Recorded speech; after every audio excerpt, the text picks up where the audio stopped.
Hey everyone, welcome back to my YouTube channel Management by Miss Bushra. So today we are going to start with the series of the marketing management. Okay, so in the net there are two units. In the net syllabus of management there are basically two units. आधा portion हमारा strategic management वाली unit में कुछ portion cover है, and the other portion is covered in the very next unit. Okay, so we are going to start with the marketing management, and today in this lecture we are going to study the meaning and concept of marketing, its features, nature, and the most important orientations, of which we call it as approaches and concepts of marketing. So let us start with the lecture. So the question arises कि marketing क्या होता है. So marketing word, सबसे पहले market क्या होता है. Normally पहले ट्रेडिशनल टाइम्स में अगर हम मार्केट की बात करते थे तो market was basically a physical place जहाँ पे भी buyers and sellers use to interact और come in contact with each other, और वहाँ पे transaction was taking place, goods and services का एक्सचेंज होता था, एक को गुड मिलता था, एक को पैसे मिलते थे. सो वो जो पॉइंट या वो फिजिकल प्लेस जहाँ पे सारी चीज़ें होती थी उसे हम कहते थे मार्केट. बट आज के टाइम में सिनारियो जैसे जैसे बदला, तो इट इज़ नॉट नेसेसरी कि मार्केट कोई फिजिकल प्लेस ही हो, क्योंकि आज के टाइम में हम ई कॉमर्स ट्रांजैक्शंस इतने सारे करते हैं. डिजिटल डिजिटल चैनल्स के थ्रू हम बहुत सारी मार्केटिंग करते हैं, बहुत सारा सेलिंग होता है, तो वो भी मार्केटिंग है. तो मार्केटिंग इज़ आज के टाइम में marketing is not necessarily that it should be a physical place, rather any point of contact where the buyers and sellers are coming in contact with each other and there is some sort of exchanges taking place, that will be counted as a market. All right, now the question rises कि marketing क्या होता है. तो marketing एक activity है, या जहाँ पे हम सेट ऑफ इंस्टीट्यूशंस है या प्रोसेसेस है, जहाँ पे हम बेसिकली क्रिएट करें, कम्युनिकेट करें, डिलीवर करें, एक्सचेंज करें offerings that have value for customers, clients, partners and society at large. So you can see the definition कि marketing is the activity, set of institutions and processes for creating, communicating, delivering and exchanging offerings that have value for customers, clients, partners and society at large. Again, you can see the Philip Kotler की definition है, marketing is the science and art of exploring, creating and delivering value to satisfy the needs of a target market at a profit. Marketing identifies unfulfilled needs and desires. So here, Philip Kotler, a very famous person who has a lot of contribution in the field of marketing, often referred to as the father of modern marketing. Again, there is a definition of American Marketing Association जो कि कहता है marketing is the activity, set of institutions and processes for creating, communicating, delivering and exchanging offerings that have value for customers. वही जो पहली definition लिखी है. तो यहाँ पे एक्टिविटी, मार्केटिंग कोई एक सिंगल टास्क नहीं है. मार्केटिंग में हमें लॉट ऑफ एक्टिविटीज़, बहुत सारी चीज़ें करनी है, जिसमें हमें सेट ऑफ इंस्टीट्यूशंस, जैसे कि मार्केटिंग करने के लिए हम बहुत सारी बॉडीज़, बहुत सारी इंस्टीट्यूशंस की हेल्प लेते हैं. जैसे एडवर्टीजमेंट के लिए हम डिफरेंट एड एजेंसीज को अप्रोच करते हैं, वो हो गया हमारा इंस्टीट्यूशन. प्रोसेसेस, ऑब्वियसली मार्केटिंग करने के लिए हम बहुत सारे प्रोसेसेस को अडॉप्ट करते हैं, उन्हें फॉलो करते हैं. And why we are doing all this activities क्यों कर रहे हैं, सेट ऑफ इंस्टीट्यूशंस को अप्रोच क्यों कर रहे हैं, प्रोसेसेस क्यों फॉलो कर रहे हैं, for creating, creating, communicating, delivering and exchanging the offerings that have value. तो हम पहली चीज मार्केटिंग के थ्रू कंज्यूमर के माइंड में क्रिएट करें नीड को कि उन्हें ये प्रोडक्ट चाहिए, कम्युनिकेट करें कि ऐसा ऐसा हमारा प्रोडक्ट एग्जिस्ट करता है, we need to communicate, make them aware, deliver कर रहे हैं, एक्सचेंज कर रहे हैं ऑफरिंग्स, मीन्स प्रोडक्ट और services that have value for customers, customers के लिए जिसकी वैल्यू है, clients के लिए, partners के लिए, and in fact the whole society at large. So this activity and this entire thing which we have studied just now in the definition can be defined as marketing. All right. Now what is marketing management? तो again यहाँ Philip Kotler की definition है, marketing management is the analysis, planning and implementation and control of programs designed to bring about desired exchanges with target markets for the purpose of achieving organizational objectives. Again, AMA, American Marketing Association की definition, marketing management is the process of setting marketing goals, planning and execution of activities to meet these goals and measuring the progress towards their achievement.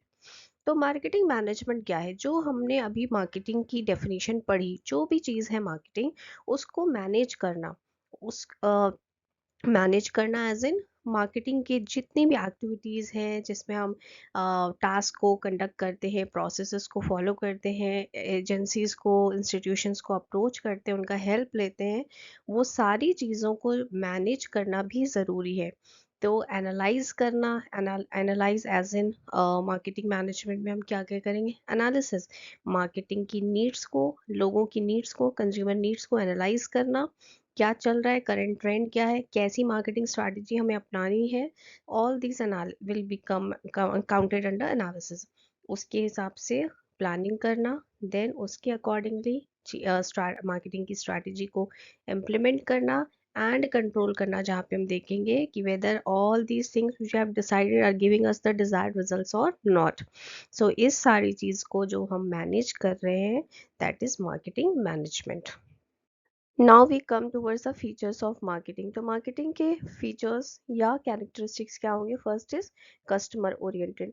Obviously हम marketing क्यों कर रहे हैं? Because marketing activity हमारी customer oriented है। Customer को समझना, customer को आइडेंटिफाई करना, उनकी नीड्स को अंडरस्टैंड करना, उनकी नीड्स को फुलफिल करना, ये सारी चीज़ें के लिए हम एक्चुअली मार्केटिंग कर रहे हैं, उनकी नीड्स एंड डिजायर्स को फुलफिल करने के लिए। So hence it is customer oriented. The other one is exchange process. तो marketing obviously it involves an exchange process जहाँ पे हम goods, services या ideas को हम बेच रहे हैं, buyer और seller के बीच में transaction हो रहा है, money, goods and other benefits का exchange हो रहा है, that is exchange process. Value creation. तो मार्केटिंग फोकस करती है on creating and delivering value to customers by offering product and services that solve problems, fulfil needs to provide satisfaction. तो marketing basically आज के time में जो marketing है उसका मेन फोकस है कि हम हमारे कस्टमर को सेटिस्फाई कर पाए, हम ऐसे प्रोडक्ट बेचें, हम ऐसे प्रोडक्ट उन तक पहुंचाएं जिसकी एक्चुअल में इस वक्त उन्हें नीड है। तो this way we are actually creating the value creation का प्रोसेस हम कंडक्ट कर रहे हैं।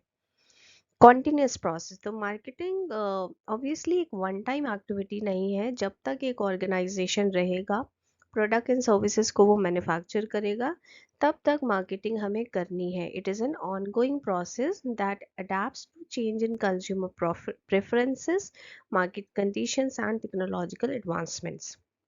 It's a goal oriented process. Obviously marketing को हम क्यों कैरी आउट कर रहे हैं? बिकॉज हमारे फर्म के, हमारे बिजनेस के सर्टेन ऑब्जेक्टिव्स हैं, और उन ऑब्जेक्टिव्स को, उन स्पेसिफिक ऑब्जेक्टिव्स को, जैसे कि इस बार हमें इंक्रीमेंट इन सेल चाहिए, इस बार हमें मार्केट शेयर को इंक्रीज करना है, कस्टमर लॉयल्टी को बढ़ाना है, कस्टमर प्रॉफिटेबिलिटी को बढ़ाना है, इन सारे सर्टेन गोल्स को अचीव करने के लिए ही हम मार्केटिंग कर रहे हैं, और उसके अकॉर्डिंगली हम अपनी मार्केटिंग स्ट्रैटेजीज को डिज़ाइन करते हैं। Next is dynamic in nature. तो ऑब्वियसली आज से 10, 15, 20 साल पहले जैसी मार्केटिंग होती थी, सेम मार्केटिंग स्ट्रैटेजीज हम आज के टाइम में अडाप्ट या अडॉप्ट नहीं कर सकते। Why? Because the environment, because the needs and demands, preferences of customers are ever changing, and we have to continuously change the marketing strategy as well. So marketing is constantly evolving to keep pace with the changes in customer behavior, market trends and technological innovation. Hence it is dynamic in nature. So it focus on relationship building. तो obviously marketing किस चीज़ पे focus करती है? Relationship building. Now यहाँ पे relationship building का मतलब क्या है? स्पेशली जो मॉडर्न मार्केटिंग प्रैक्टिसेस हैं, हम उसमें फोकस करते हैं कि हम हमारे कस्टमर्स के साथ, हमारे सप्लायर्स, हमारे अदर क्लाइंट्स जो है, या डिफरेंट स्टेक होल्डर्स जो है, उनके साथ एक बहुत अच्छा लॉन्ग टर्म रिलेशनशिप्स को हम बिल्ड कर पाए to ensure the customer loyalty and repeat business. Then integrated process. तो मार्केटिंग जो है, इट इंटीग्रेट्स वेरियस फंक्शन, जैसे कि प्रोडक्शन, फाइनेंस, सेल्स, सबको साथ में इंटीग्रेट करके चलता है, ताकि एक स्मूथ कोऑर्डिनेशन हो और हमारा ऑर्गेनाइजेशन का गोल अचीव हो पाए। Use of marketing mix. जब हम मार्केटिंग करते हैं तो हम वेरियस मार्केटिंग मिक्स, जैसे कि पहले जो 4 P's होते हैं वो मेन है: प्रोडक्ट, प्राइस, प्लेस, प्रमोशन। फिर सर्विसेज के कंटेक्स में जैसे 7 P's: पीपल प्रोसेस और फिजिकल एविडेंस भी जुड़ जाता है।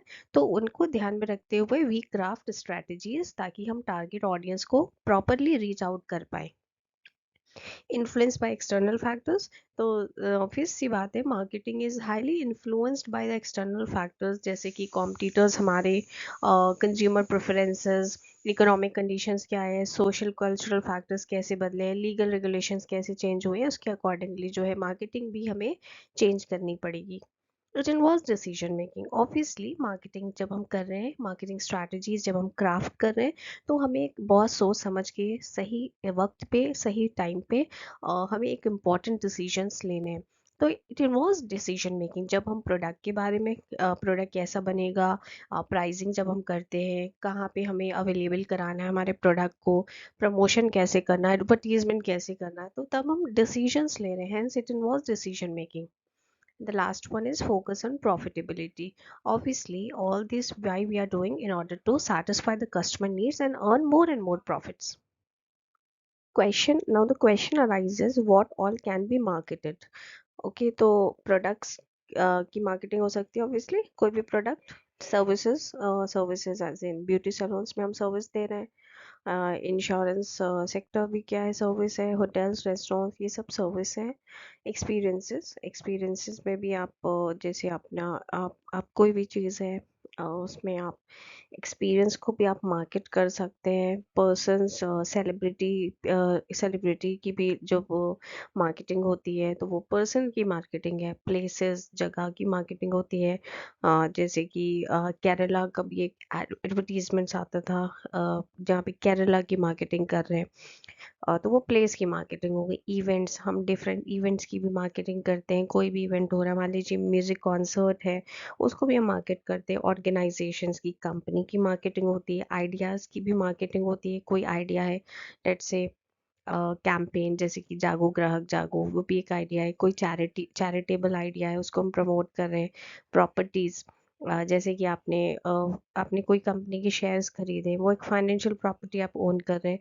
तो पब्लिक तक पहुंचने के लिए कि कोई हमारे शेयर्स को खरीदे, तो उस प्रॉपर्टी की भी लोग कैसे करेंगे, उसकी मार्केटिंग करके। ओके, इंफॉर्मेशन, जैसे गूगल एक बहुत ही वास्ट इंफॉर्मेशन प्रोवाइडर है, तो वो गूगल की भी हम मार्केटिंग करते हैं।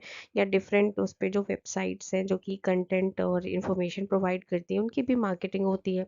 डिजिटल प्रोडक्ट्स हो गए, तो ये सारी चीज़ें हैं जिनकी हम बेसिकली मार्केटिंग कर सकते हैं। Now, let us just discuss about the nature of marketing.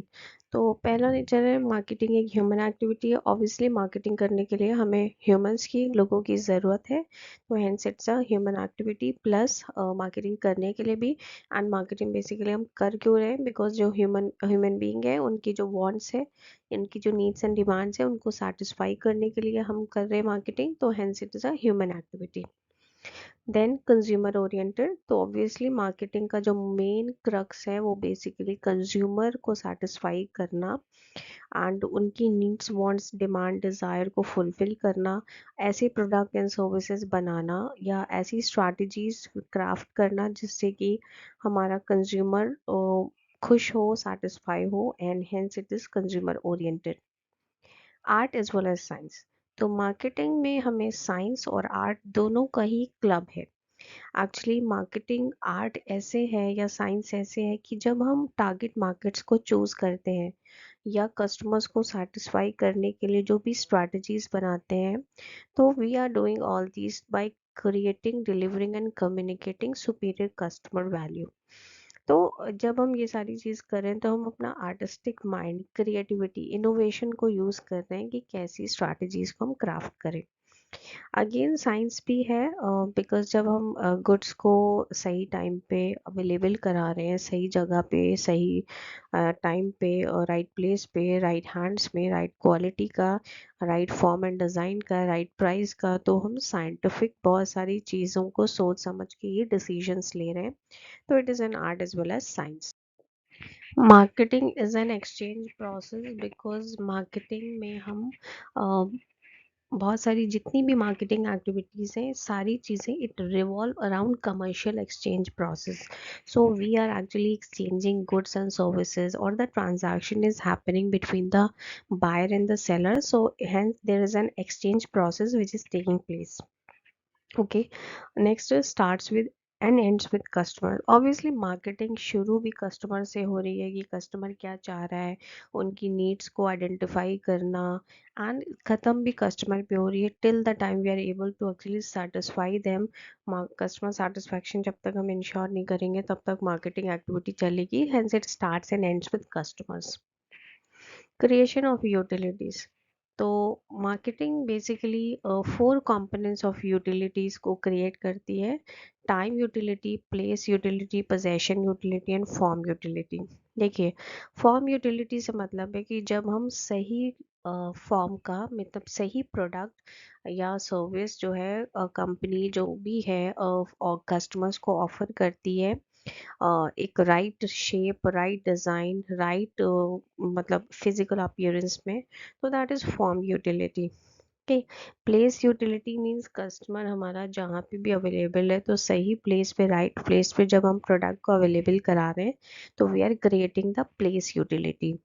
जब हम राइट टाइम पे कंपनी इंश्योर करती है कि कस्टमर तक पहुँचे. मान लीजिए आपको प्रोडक्ट कल चाहिए है और दुकान में या जहाँ से भी आप खरीद रहे हो वहाँ पे प्रोडक्ट है ही नहीं कल, और 10 दिन के बाद आता है, तो it's of no use to you, तो टाइम यूटिलिटी नहीं हुई.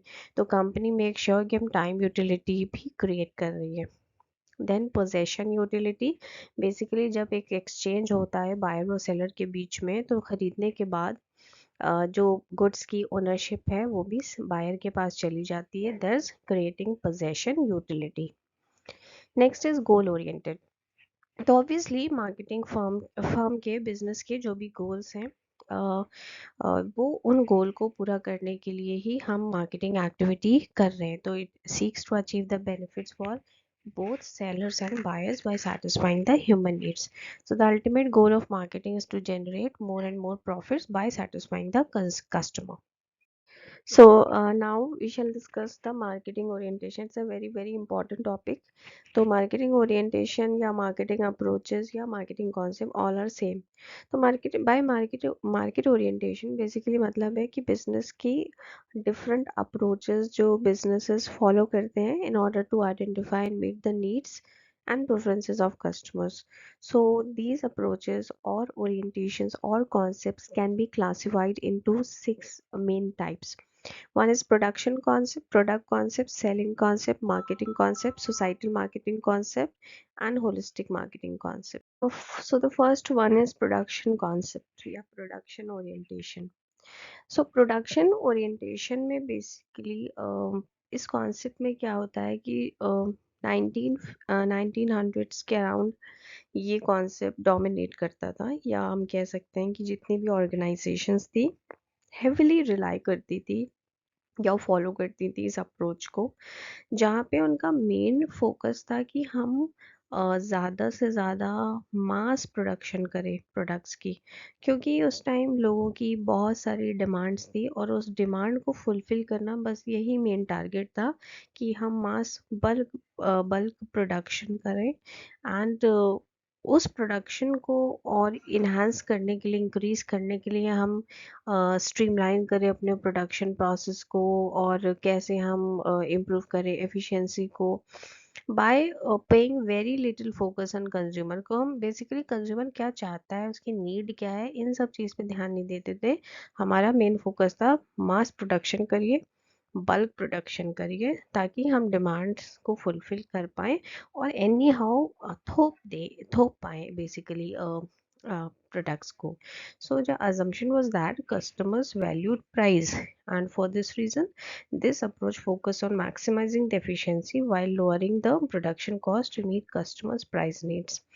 तो mass production और कैसे हम अपना प्रोडक्शन प्रोसेस को और लो कॉस्ट पे कर पाए, कम से कम खर्चा हो और एफिशिएंसी मैक्सिमाइज कर पाए, ये मेन चीज़ थी प्रोडक्शन ओरिएंटेशन की. Now coming to the advantages and disadvantages of this concept. So first advantage is mass production हो रहा था. Second is maximum efficiency at lowest cost and distribution of products inexpensively. मतलब यहाँ पे उस टाइम कोई advertisement कोई मार्केटिंग स्ट्रैटेजी अडॉप्ट नहीं करते थे फर्म्स, सिर्फ और सिर्फ मास प्रोडक्शन करिए, लोएस्ट कॉस्ट पे करिए और बस एनी हाउ सेल कर दीजिए. डिसएडवांटेज क्या था कि it lack the fundamental drive that controls the consumer market, that is customer needs को फुली इग्नोर किया गया. And emphasis on efficiency may affect the company's ability to produce a product that meets the customers' high demands. तो क्योंकि हमारी main emphasis था bulk production और efficiency को improve करना ताकि ज़्यादा से ज़्यादा प्रोडक्ट यूनिट्स हम निकाल पाएँ, तो उससे क्वालिटी भी कॉम्प्रोमाइज़ हो रही थी या कस्टमर की जो एवर चेंजिंग डिमांड्स थी उसको हम इग्नोर कर रहे थे. So this was production orientation. Okay, so next आता है आपका प्रोडक्ट कॉन्सेप्ट या प्रोडक्ट ओरिएंटेशन. यहाँ पे हमने प्रोडक्ट की क्वालिटी पे फोकस किया. यहाँ पे हमारा मेन था कि आप प्रोडक्ट को कैसे बदलें, कैसे उसकी क्वालिटी को इन्हांस करें. तो this approach focus mainly on how to continuously improve and refine the products, assuming that as long as products are of high quality consumers will definitely buy and use them. because हम ये सोच रहे थे, firms ने सोचना शुरू किया कि अगर हम हाई क्वालिटी के प्रोडक्ट्स को बनाएंगे तो ऑब्वियसली अपने आप कंज्यूमर आएंगे, उसे खरीदेंगे और उसे यूज़ करेंगे. जितने भी रिसोर्सेज कंपनीज यूज़ कर रही थी, इन सारे रिसोर्सेज का मेन डायरेक्शन अल्टीमेटली था कि क्वालिटी ऑफ प्रोडक्ट को अच्छा करो, क्वालिटी ऑफ प्रोडक्ट को बढ़ाओ. ओके, तो प्रीमियम प्रोडक्ट्स बनने लगे, प्रोडक्शन होने लगा प्रीमियम प्रोडक्ट्स का. ये अप्रोच ने अगेन टारगेट ऑडियंस इस वक्त क्या चाह रही है उस पर फोकस नहीं किया, सारा का सारा रिसोर्स और एफर्ट इस चीज़ पे डाल दिया कि क्वालिटी प्रोडक्ट्स बनने हैं, क्वालिटी इन्हांस होनी है. That's it. कि वो क्या चाह रहा है वो मेरा कोई भी कंसर्न नहीं है. I have to just improve the quality of the product rather just ignoring what I am wanting. Customisation जैसी चीज़ को उन्होंने इग्नोर किया. Okay, so this approach was very very popular during 1950s and 1960s, and product main focus are product that a company intends to market. Unlike in quantity oriented organization with a price with a focal point, product orientation plays emphasis on quality. जैसे मैंने बताया product orientation mainly focus कर रहा था सिर्फ और सिर्फ quality, लेकिन हम कस्टमर चाह क्या रहे हैं, उसे कैसी क्वालिटी चाहिए, उसे क्या चाहिए, क्या फीचर्स चाहिए, इस पे हमारा बिल्कुल ध्यान नहीं है. Okay, now coming to the advantages and disadvantages of the product concept. Advantages again, mass production हो रहा था lower cost पे, focus main focus was on quality. Again one of the advantage कि improve sale due to high quality of products, better market research, quality improve करने के लिए ज़्यादा अच्छे से market research हुई. Now coming to the disadvantages, तो narrow branding. Basically होता क्या है, customers क्या होता है कि customers जब प्रोडक्ट पे प्राइस इन्वेस्ट करते हैं, खर्चा करते हैं, तो they identify the products with brands. तो अगर आपके प्रोडक्ट का एक ब्रांड डेवलप नहीं हुआ है, आपकी कंपनी का एक ब्रांड डेवलप नहीं हुआ है, तो आप कितनी भी अच्छी क्वालिटी प्रोडक्ट क्यों नहीं बना रहे हैं, कस्टमर उसे नहीं खरीद रहा था. बिकॉज आपका ब्रांड नहीं बना हुआ, आपका ब्रांड नेम नहीं है, और you are putting in lot of efforts on creating the quality, but because they are not aware of your brand, so they don't buy it. के नैरो, तो हम सारा सारा एफर्ट एडवर्टीजमेंट मार्केटिंग वगैरह पे हमने किया ही नहीं, हमने सारा एफर्ट जस्ट क्वालिटी को एनहांस करने पे किया. तो नैरो ब्रांडिंग की वजह से एक डिसएडवांटेज है. And next is high risk of running out of business. तो कि हुआ क्या कि without a clear message explaining to customers कि कस्टमर, हमने जैसे बताया कि सारा एफर्ट हम डाल रहे हैं बस क्वालिटी को बढ़ाने के लिए, लेकिन कस्टमर को कौन बताएगा, कौन अवेयर करेगा कि बेनिफिट क्या है हमारे प्रोडक्ट को यूज़ करने का, कॉम्पिटिटर हमसे कैसे, हम कैसे कॉम्पिटिटर से अलग हैं, ये सारी चीज़, ये सारे एफर्ट्स तो हमने किए ही नहीं है. तो ये एक डिसएडवांटेज है. अगेन कस्टमर उसे नहीं खरीदेगा, नहीं खरीद रहा था. ओके, now तो these were, if you haven't established your reputation in the marketplace, consumers may not trust you to deliver. जैसे मैंने बताया फर्स्ट पॉइंट से मिलता जुलता है कि अगर आपकी रेपुटेशन मार्केट प्लेस पे नहीं बनी है तो कस्टमर्स जो है आप पे ट्रस्ट नहीं कर रहे थे. और आपका बिजनेस अगर, क्योंकि बिजनेस की होल सोल जो स्ट्रेंथ थी वो आपका क्वालिटी ऑफ प्रोडक्ट था, तो customers expect nothing but top notch quality. Yes, but the thing is that they were not knowing, they were not aware of it. तो जब हम making a profit on premium products में also require you to set a higher price tag than the market can accept. तो obviously क्योंकि इतना high quality आप product आप बना रहे हैं, टॉप मीन्स प्रीमियम प्रोडक्ट बना रहे हैं, तो ऑब्वियसली उसमें से प्रॉफिट कमाने के लिए आपको उसका प्राइस टैग भी हाई सेट करना होगा। और जब आप इतना हाई प्राइस टैग के साथ मार्केट में जाएंगे तो हर कोई इसे इजीली एक्सेप्ट नहीं करेगा, हर कोई इसे इजीली खरीदेगा नहीं। So these were some of the disadvantages of product orientation. फिर आपको थर्ड आता है selling concept. So selling concept क्या है? सेल्स ओरिएंटेड बिजनेस स्ट्रैटेजी है जहाँ पे हम अपना सारा एनर्जी एंड एफर्ट लगा रहे हैं प्रोडक्ट को सिर्फ और सिर्फ सेल करने के लिए। पूरा एफर्ट हमारा यहाँ लग रहा है कि प्रोडक्ट हमारा बिक जाए। जो भी हमारे पास ऑलरेडी एग्जिस्टिंग प्रोडक्ट है हम उसे बेचना चाहते हैं। तो ये कॉन्सेप्ट ने कस्टमर्स को प्रायोरिटाइज नहीं किया, रैदर उसका या उनकी नीड क्या है, डिज़ायर्स क्या है, इसको बिल्कुल फोकस नहीं किया है। मेन प्रायोरिटी थी कि प्रमोट करूं प्रोडक्ट को जिससे कि सेल्स इंक्रीज हो, दैट्स इट। ओके, तो this approach can be especially effective for a business who is competing for customers in a saturated market। okay, तो जो एक सैचुरेटेड मार्केट है, मतलब कहने का उस मार्केट में अभी बहुत हाई पीक पे ग्रोथ हो के कोई चांस नहीं है, बने बनाए कस्टमर्स हैं, तो यस हम सेलिंग कॉन्सेप्ट को अपना के एक अपनी सेल्स की इंक्रीमेंट या इंक्रीज इन सेल्स कर सकते हैं। ओके, और एक it can also be a valuable tool for a firm that holds dead stock and wants to introduce them into the market।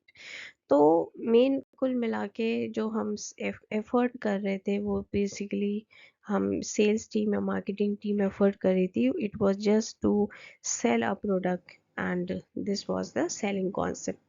Now coming to the advantages and disadvantages of selling concept. So advantages हो सकती हैं कि हमारी short term sales increase होगी, generate होगी। Okay, और अगर एक कंपनी का जो प्रोडक्ट या सर्विस है वो बहुत अच्छा है मार्केट में, तो सेलिंग और आसान हो जाएगी हमारे लिए। अग्रेसिव सेलिंग टैक्टिक्स हम जब यूज़ करेंगे तो that will influence consumers purchasing power.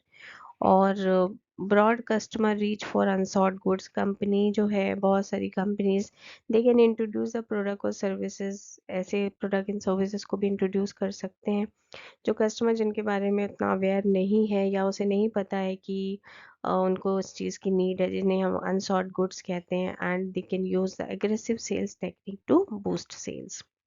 Coming to the disadvantages कि customer loyalty and confidence are at risk since they are pressure to buy what they don't want। Obviously customer की needs को हम यहाँ ignore कर रहे हैं, हमारा main focus है बिक जाए product. High risk of backlash, मतलब कहने का for example running a promotion campaign is costly and it can lead to losses if consumers resist the product or service। तो सेलिंग टैक्टिक्स को अपनाने के लिए हम जितना भी एफर्ट्स कर रहे हैं, अगर तब भी नहीं बिका प्रोडक्ट तो everything will be at backlash. And this approach is not at all suitable for long term because हम यहाँ पे कस्टमर की नीड्स को उतना फोकस नहीं कर रहे, हम जब फोकस कर रहे हैं सिर्फ ज़्यादा से ज़्यादा सेल्स इंक्रीज हो। So the next concept is marketing concept। Marketing concept simply focus करता है टारगेट ऑडियंस पे। टारगेट ऑडियंस की क्या नीड्स, वांट्स, डिमांड, डिज़ायर्स हैं, हमें उनको फुलफिल करना है, simple. So marketing oriented concept they focus on the needs, demands and desires of the target audience। और राइट उनकी नीड्स को हम आइडेंटिफाई करें और उनको सेटिस्फाई कैसे करें, उसके अकॉर्डिंग हम उनका प्रोडक्ट और सर्विस को डिज़ाइन करें। This is what marketing concept. तो ये 3 पिलर्स पे फोकस करता है। पहला जो है वो है कस्टमर फोकस। कस्टमर की नीड, वांट, डिमांड, डिज़ायर क्या है, उसके हिसाब से हमें मार्केटिंग करनी है एंड उसके अकॉर्डिंगली हमें उनका प्रोडक्ट बनाना है। कोऑर्डिनेटेड मार्केटिंग, जिसमें बेसिकली इस प्रोडक्ट को बनाने के लिए हमें सबका टीम एफर्ट चाहिए। प्रॉफिटेबिलिटी, बिना प्रॉफिट के, बिना फाइनेंशियल साउंडनेस के कोई भी कंपनी, कोई भी फर्म टिक नहीं सकता है फॉर लॉन्ग रन, तो thereby also ensuring that we obtain profits। Coming to the advantages and disadvantages, so market orientation या मार्केट कॉन्सेप्ट के एडवांटेज क्या हो सकते हैं कि कंज्यूमर सेंट्रिक अप्रोच है, where we are actually finding out what consumer या customer really want, and उस तरीके से हम रिसोर्सेज का वेस्टेज को एलिमिनेट कर रहे हैं, हम वही बना रहे हैं जो कस्टमर को चाहिए। स्ट्रॉन्ग कस्टमर रिलेशनशिप को हम बिल्ड कर रहे हैं because we are creating what they want, तो ऑब्वियसली एक स्ट्रॉन्ग कस्टमर रिलेशनशिप बिल्ड होगी। इससे कस्टमर सेटिस्फैक्शन, उसका कॉन्फिडेंस एंड लॉयल्टी बिल्ड होगी, सेल्स अपने आप इंक्रीज होंगे, leading to higher volume and more market share and profit. Listening to the needs of customer will help a business to create and develop a brand in itself. Okay, and businesses using this concept are more resilient to change than their competitors. तो एक customer focus approach है जिसमें product innovation भी हम साथ साथ करते जाएंगे जैसे जैसे उनकी नीड वांट चेंज होगी। Customer satisfaction will encourage buyer feedback, which in turn improves the effectiveness and efficiency of the company. Talking about the disadvantages, disadvantage क्या हो सकती है कि businesses must learn to quickly change direction to keep up with constantly changing, जैसे जैसे customer की demand बदलती जाती है उस स्पीड से अपने आप को मैच करना, अपने आप को अडेप्ट करना, अपने प्रोडक्ट्स में चेंजेस लाना उस उतनी ही तेज़ी से, this is a big challenge. And obviously research and development पे हमें हेविली इन्वेस्ट करना होगा बिकॉज जो एवर चेंजिंग नीड्स हैं कस्टमर्स की उसके साथ चलने के लिए। And this approach may not always be innovative since it is more concerned about meeting the desires of consumers than creating new products. So these are the disadvantages. अब आता है हमारा societal marketing concept. Societal marketing concept ये simple सा कहता है कि सारी चीज़ें तो ठीक है लेकिन आप सोसाइटी को, एनवायरनमेंट को कैसे इग्नोर करेंगे।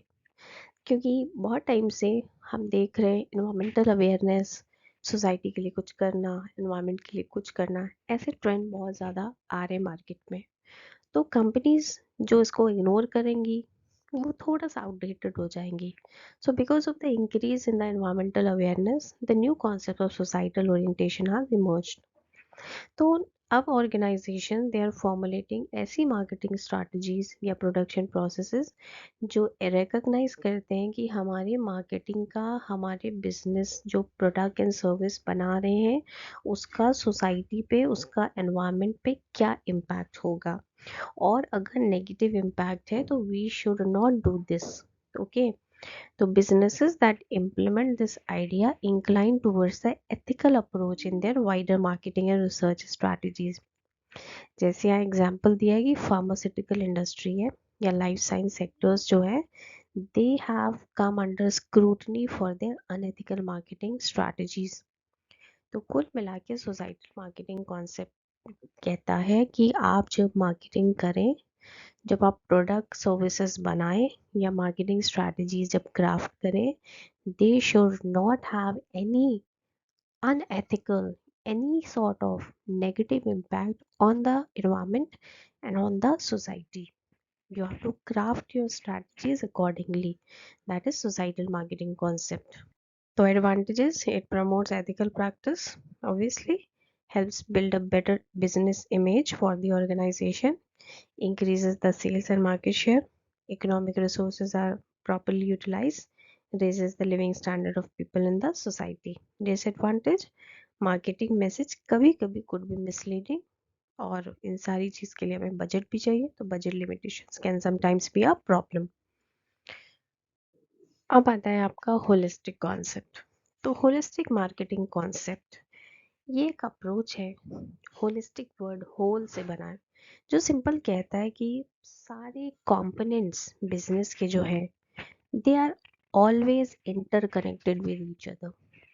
हमें सारे एस्पेक्ट्स ऑफ मार्केटिंग को लेके चलना है, relationship marketing, integrated marketing, internal marketing and social marketing।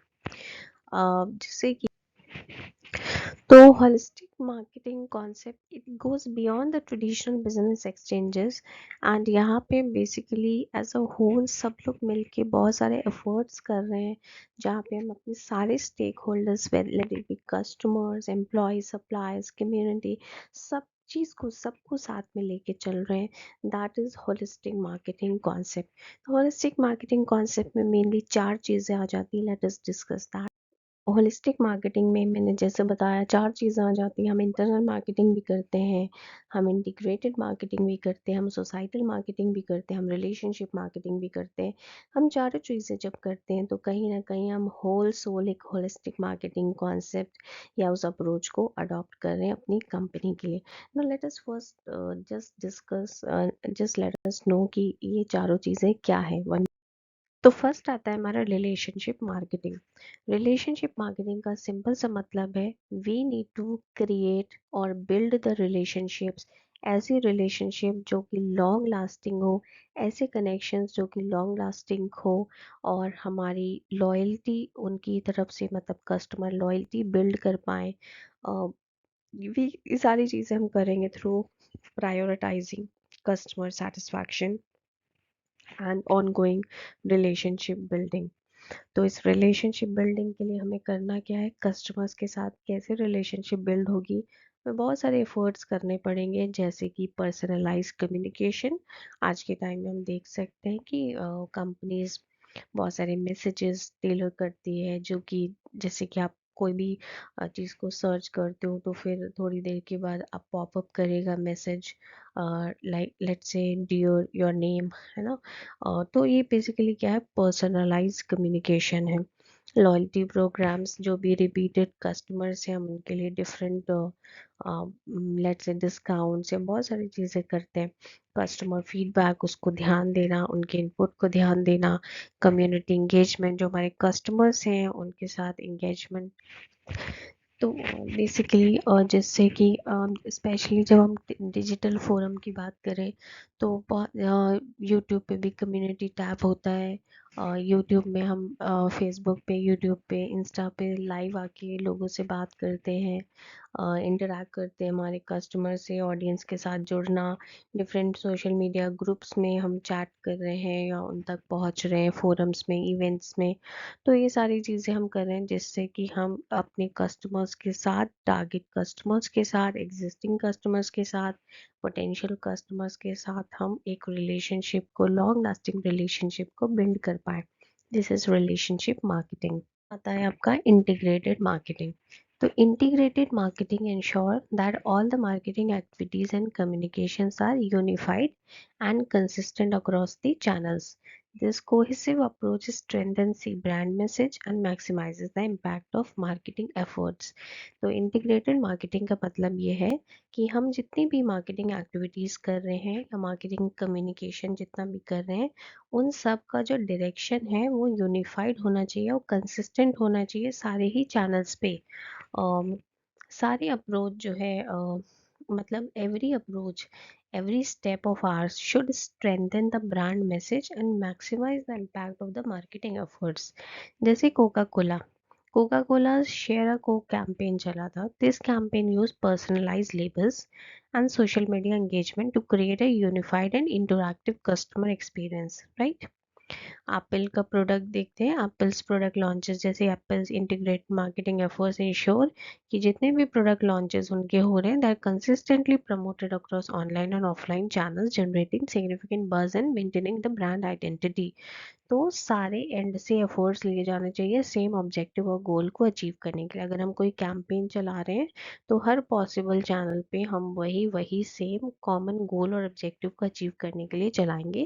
That is integrated marketing. फिर आता है आपको social responsible marketing. Socially responsible marketing, okay. ये सोशल रिस्पॉन्सिबिलिटी वाली मार्केटिंग। तो बेसिकली सोशली रिस्पॉन्सिबल मार्केटिंग का मतलब है this incorporates ethical practices and social values into the marketing strategies.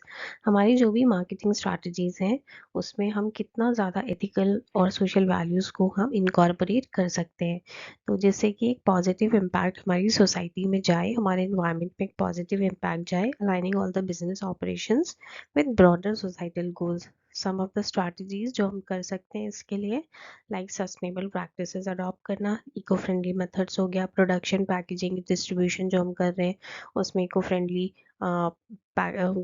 चीज़ें यूज़ करना। जैसे आपने देखा है आजकल पेपर बैग्स हो गए, प्लास्टिक कम्प्लीटली बैन हो गई।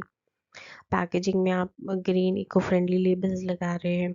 कॉज मार्केटिंग, जैसे कि आपकी पार्टनरशिप कोई नॉन प्रॉफिट ऑर्गेनाइजेशन कोई कॉज को एक ऑर्गेनाइजेशन सपोर्ट कर रही है, जैसे कि क्लासमेट की कॉपी में 1 रुपीज़ जा रहा है, आईटीसी कर रही है कि 1 रुपीज़ जा रहा है गरीब बच्चों की एजुकेशन के लिए। Transparency, like you should be open about the business practices and societal impact to build trust with the customers. आप ये जो भी चीज़ें कर रहे हैं उसके लिए आप ओपन रहें और ये चीज़ दिखाएं, इसको प्रमोट करें, ट्रांसपेरेंसी लाए उसमें। Community investment means you should engage in the community projects and encourage the employee participation in volunteer activities. The last one is internal marketing. तो इंटरनल मार्केटिंग का सिंपल सा मतलब होता है कि जब हम मार्केटिंग कर रहे हैं, हमारा मीन्स कुल मिला के हमारे कंपनी का ऑब्जेक्टिव क्या है, हम क्या चाहते हैं, प्रोसेसेस क्या है, ब्रांड क्या है, कैसे बनाएंगे ब्रांड, प्रोडक्ट एंड सर्विसेज क्या है, कल्चर क्या है, इन सारी चीज़ों की मार्केटिंग हम कर रहे हैं by communicating it to the internal people, means employees और स्टाफ को हम बता रहे हैं, उनके लिए ये मार्केटिंग की जा रही है। बेसिकली जो मेन पर्पस है वो ये है कि ताकि एक ज़्यादा अच्छे से क्लैरिटी आए एम्प्लॉयज़ और स्टाफ के माइंड में, एक एम्प्लॉय एंगेजमेंट की फीलिंग आए और सब मिलके अच्छी तरीके से काम करें। They are more you know more engaged and they feel more involved into the company कि कंपनी में क्या चल रहा है, that is internal marketing. Okay, on the other hand जितने भी हमने अप्रोचेस पढ़े, जितनी भी मार्केटिंग पढ़ी, वो सब एक्सटर्नल मार्केटिंग थी जो कि टारगेट कर रही थी ऑडियंस और कस्टमर्स के लिए। यहाँ पे हमारा टारगेट है एम्प्लॉयज़ एंड स्टाफ।